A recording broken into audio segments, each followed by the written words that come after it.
Hello, আসসালামু আলাইকুম। এখন হচ্ছে আমরা সাদিকের প্র্যাকটিস প্রবলেম 7.4 সলভ করব, যেটা বেসিক্যালি আমাদের আরএল সার্কিটের একটা প্রবলেম। তো আমাদের প্রশ্ন বলা হয়েছে, আমাদের একটা ফিগার দেওয়া আছে, মানে একটা সার্কিট দেওয়া আছে। সো বলা হয়েছে আই অফ টি বের করো যখন টি এর মান গ্রেটার দ্যান 0। অর্থাৎ আমাদের টি গ্রেটার দ্যান 0 সময় আই অফ টি বের করব। আই অফ টি মানে হচ্ছে ইন্ডাক্টরের মধ্যে দিয়ে যে কারেন্টটা যাচ্ছে, এটা বের করতে বলা হয়েছে। ওকে, সো এটা কি বের করতে পারি? আচ্ছা, আমরা প্রথমে দেখি যে টি ইজ গ্রেটার দ্যান 0 তে আসলে হচ্ছেটা কি। টি ইজ গ্রেটার দ্যান 0 তে কি হচ্ছে আমরা একটু দেখি। টি ইজ গ্রেটার দ্যান 0 তে আমাদের এই যে একটা সুইচ আছে, এটা ওপেন হয়ে যাবে। সো ওপেন হয়ে যাওয়া মানে আমার এই যে সার্কিট এ পুরোটা তো ওপেন হয়ে গেল। সো এই সার্কিটে কোনো কারেন্টই তো ফ্লো হবে না। সো যেহেতু কোনো কারেন্ট ফ্লো হবে না, এই সার্কিট যে থাকা যে কথা না থাকা একই কথা। তো আমরা এই অংশটা বাদ হয়ে যাবে। তো আমার ultimately T is greater than 0 তে আমার সার্কিট অবশিষ্ট থাকবে এই যে এটা। এর পাশে যা আছে মানে ডান পাশের এই পার্টটা থাকবে। সো ডান পাশের এই পার্টে আমরা যদি খেয়াল করি, এখানে কি কোনো ইন্ডিপেন্ডেন্ট সোর্স আছে? নাই তো। সো যেহেতু কোনো ইন্ডিপেন্ডেন্ট সোর্স নাই, তার মানে এটা আমাদের সোর্স ফ্রি, অর্থাৎ সোর্স ফ্রি আরএল সার্কিটের কনসেপ্ট হয়ে গেল। কারণ হচ্ছে এখানে রেজিস্ট্যান্স অ্যান্ড একটা ইন্ডাক্টর আছে। সো এটা সোর্স ফ্রি আরএল সার্কিটের কনসেপ্টে আমি পৌঁছে গেলাম। So source free RL circuit যখন বুঝে গেছি, তখন আমাদের অ্যাকচুয়ালি আমরা জানবো আইএফটি কিভাবে বের করতে হয়। আমরা ইকুয়েশন জানি, I naught inverse t by W.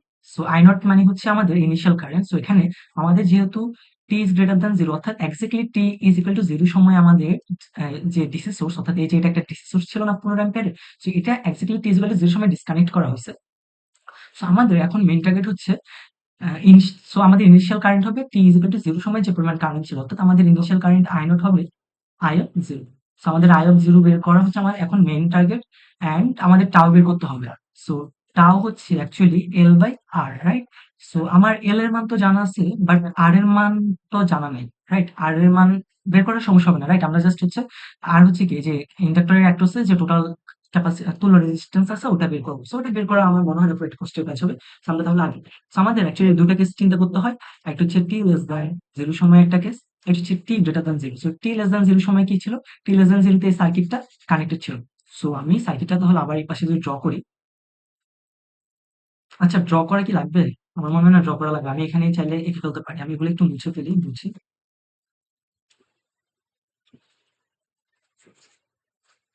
মানে আমি এই সার্কিটের উপরই কাজ করতেছি, যেহেতু আমার টি লেস দ্যান 0 তে আমার সুইচটা ওপেন ছিল না, অর্থাৎ ডিসকানেক্টেড ছিল না।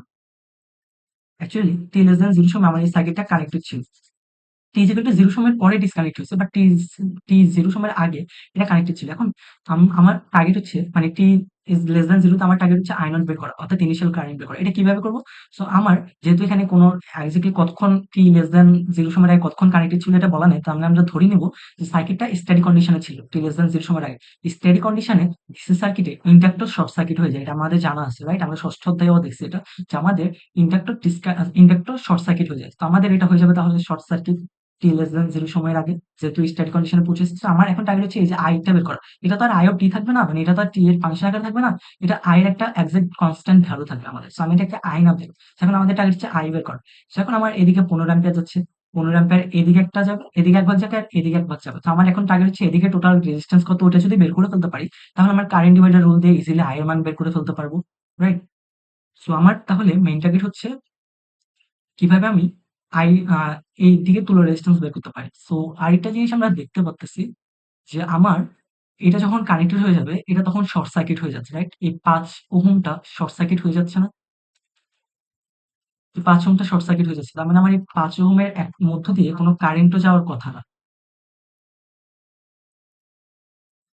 am I right? মানে আমি বলতে চাচ্ছি এটা যখন শর্ট সার্কিটেড হয়ে যাচ্ছে, সরি, এটা যখন শর্ট সার্কিট করে দিচ্ছি, তখন আমার এই 5 ওহমটাও তো শর্ট সার্কিট হয়ে গেছে। কারণ 5 ওহমের এই নোড যে কথা, এই নোড একই কথা। দেখেন, এটা যেহেতু শর্ট সার্কিট, তার মানে এই নোড, এই পুরা নোডটাই সেম নোডই বুঝাচ্ছে।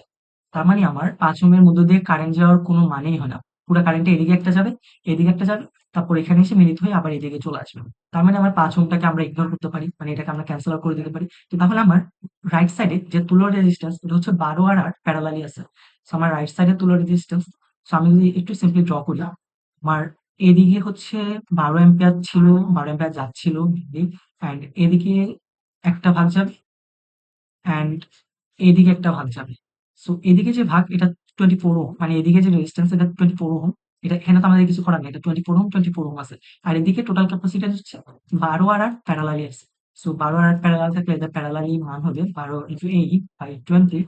সো এটা যদি করি 12 into 8 by 20, so it will actually give us 4.8, 4.8। তো আমি এখন এখানে একবার কেসিল সরি কারেন্ট ডিভাইডার এপ্লাই করবো। এটা হচ্ছে 15 অ্যাম্পিয়ার। সো 15 অ্যাম্পিয়ার 2 ভাগে ভাগ হয়ে যাচ্ছে। সো আমি কারেন্ট ডিভাইডার এপ্লাই করতে চাচ্ছি।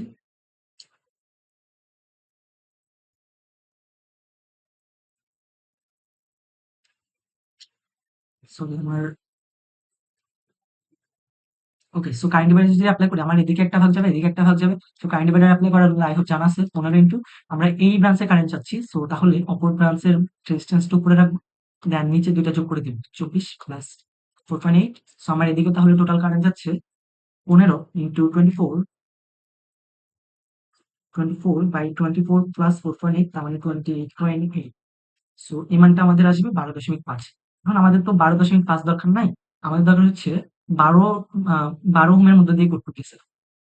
আই হোপ আমি বুঝাইতে পারতেছি। অ্যাকচুয়ালি আমি যদি একটু দেখাই, আমার এদিকে যাচ্ছে তার মানে হচ্ছে মানে এদিকে টোটাল যাচ্ছে হচ্ছে 12.5 অ্যাম্পিয়ার। আবার এই 12.5 অ্যাম্পিয়ার 2 ভাগে ভাগ হয়ে যাচ্ছে। এদিকে একটা যাচ্ছে, এদিকে একটা যাচ্ছে। আমার কোন ভাগটা দরকার? আমার দরকার এই ভাগে, অর্থাৎ এই ব্রাঞ্চে যে কারেন্টটা যাচ্ছে। কারণ এই ব্রাঞ্চে যে কারেন্টটা যাচ্ছে এটাই তো এই শর্ট সার্কিটের মধ্যে দিয়ে যাচ্ছে। মানে আমার তো এই কারেন্টটাই দরকার। সো আমার এখন টার্গেট হচ্ছে 12.5 কে আবার 2 ভাগে ভাগ করব কারেন্ট ডিভাইডার এপ্লাই করে। তো আমরা যাতে এই 12 ওহমের মধ্যে দিয়ে যেটা যাচ্ছে এটা বের করতে পারি। সো এটা বের করাটা তো খুব ইজি। সো আমরা এখানে আবার যদি এপ্লাই করি কারেন্ট ডিভাইডার 12.5 ইনটু যদি কারেন্ট ডিভাইডার এপ্লাই করি সেম ভাবে, তাহলে উপরে থাকবে 8 মানে অপর ব্রাঞ্চের যে রেজিস্ট্যান্স এটা, এন্ড নিচে থাকবে এই দুটার যোগফল। সো 12 যোগ 8 ইজ 20। সো আমি যদি এটা করি 8/20, সো এটা আমার আসতেছে 5। তার মানে wait, আমি তাহলে আমার যে আই নট অর্থাৎ আই এর ইনিশিয়াল ভ্যালু হচ্ছে 5 অ্যাম্পিয়ার। তো আমার একটা মান তার মানে পাওয়া হয়ে গেছে। মানে আমার আই নট জানা আছে, এখন আমার টাও জানা দরকার। সো টাও কোন সময় পাবো? টাও হচ্ছে আমরা পাবো ট্রানজিয়েন্ট রেসপন্স চলাকালীন, অর্থাৎ যখন টি গ্রেটার দ্যান 0 এই সময় পাবো। সো টি গ্রেটার দ্যান 0 তে আমরা সার্কিটটা রিড্র করি, তখন হচ্ছে আমাদের ওই যে আছে না ওইটা ওপেন হয়ে যাবে। টি ইজ গ্রেটার দ্যান 0 সময় ওটা ওপেন হয়ে যাবে। তার মানে আমাদের লেফট সাইডের পুরো পার্টটা পুরো পার্ট বাদ হয়ে যাবে। সো আমাদের শুধু বাকি থাকবে 12 ওহম এখানে অ্যান্ড 8 ওহম, অ্যান্ড এখানে হচ্ছে আমার 5 ওহম, অ্যান্ড এখানে একটা ইন্ডাক্টর, এটা ছিল 2H মানে, অ্যান্ড সো আমাদের সার্কিটে থাকবে তো আমাদের এখন লাগবে আর ইকুইভ্যালেন্টটা বের করা। আর ইকুইভ্যালেন্ট কার রেসপেক্টে বের করবো? আমরা হচ্ছে এই যে ইন্ডাক্টরের দুই প্রান্তে রেসপেক্টে টোটাল তুল্য রোধ বের করবো। সো আমরা তাহলে এটা কিভাবে করবো? আমরা জাস্ট এটাকে খুলে চিন্তা করি। এটাকে খুলে চিন্তা করলে আমাদের জন্য ব্যাপারটা ইজি হয়ে যাবে। সো আমি আর চিত্রটা না এঁকে আমি জাস্ট এখানে একটু বুঝিয়ে দিই। সো এখন এই যে দুটা নোড আছে, এই দুটা নোডের অ্যাক্রসে আমাদের মেইন টার্গেট হবে এই দুটা নোডের অ্যাক্রসে বের করা। অর্থাৎ এটাকে যদি এ ধরি, এটাকে যদি ভি ধরি, তাহলে আমাদের অ্যাকচুয়ালি আর এবি বের করতে হবে। অর্থাৎ এবি এর মধ্যে যে তুল্য রেজিস্ট্যান্স আছে এটা বের করতে হবে। সেটা কিভাবে বের করতে পারি? এখানে আমরা দেখতে পাচ্ছি 12 আর 8 হচ্ছে সিরিজ আছে, রাইট? কারণ হচ্ছে এখানে যে কারেন্টটা যাচ্ছে ওই সেম কারেন্টই 8 এর মধ্যে দিয়ে যাচ্ছে। সো 12 আর 8 সিরিজ আছে, আবার ওটা হচ্ছে 5 এর সাথে প্যারালালি আছে।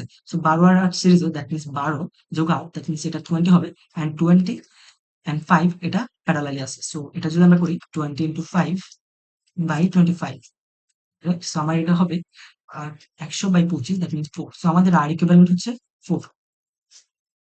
সো আর ইকুইভ্যালেন্ট যেহেতু 4, তার মানে আমরা টাও পাবো কত? L by R। So L এর মান হচ্ছে আমাদের 2 অ্যান্ড আর ইকুইভ্যালেন্ট এর মান হচ্ছে 4। সো আমাদের টাও এর মান দাঁড়ালো 1/2, দ্যাট মিন্স হাফ। সো আমাদের সব মানই জানা হয়ে গেছে। এখন জাস্ট আনসারটা লেখা বাকি। সো আনসারটা কি হবে?